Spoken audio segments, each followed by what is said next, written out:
دا وخت مونږ په پیزان مدینه جماعت چې کوم دی مدین دلته کې په 8 بجې باندې د ساخ مونځ ادا کړی شو. علماء کرامو د ملک د سلامتیا دپاره، علماء کرامو د ملک د مشکلاتو نه د وتلو دپاره، علماء کرامو د فلسطین د مسلمانانو رونو د تکلیف دپاره چې کوم دی دعاګانې وغوښتې او سره سره د اختر په دې لوی عظیم ورځ باندې د روجي په افادیت باندې د روجي په برکتونو باندې باس وکړی شو. مونږ ته پکار دی چې دا ورځ په خوشحالو سره مناو کو، خپل ملک سلامتی لپاره هم دعا وکړو او هر مسلمان چا په زړه کې څه کینه بغض وي چې هغه مونږ وباسو، ولې چې دا داسې ورځ ده چې په دې ورځ هم مونږ کینه او بغض ساتو نو بیا مسلماني پاته چېرته شوه.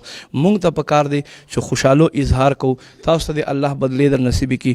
ډېره شکریه، ډېره مننه. خان اکبر صاحب ستاسو د وړوکي اختر مبارک شي. دلته کې چې زموږ څومره رونه بایګان ولر دي هغه ټولو ته موږ د اختر مبارکي وایو. ټول عالم اسلام ته خاص کر چې څومره زموږ مسافر رونه دي هغو ته موږ د دې وړوکي اختر مبارکي وایو. یقینا چې یو ډېره بابرکته میاشت تېره شوه.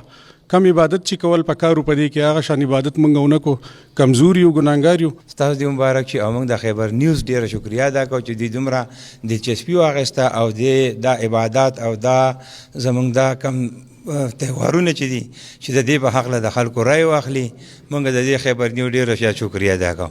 دا ورځ لکه څنګه چې ویلې چې دا مسلمانانو اختر دی، دا یو خوشحالي عید سعید د خوشحالۍ اختر عید الفطر چې دی هغه یې موږ ته عطا کړی دی.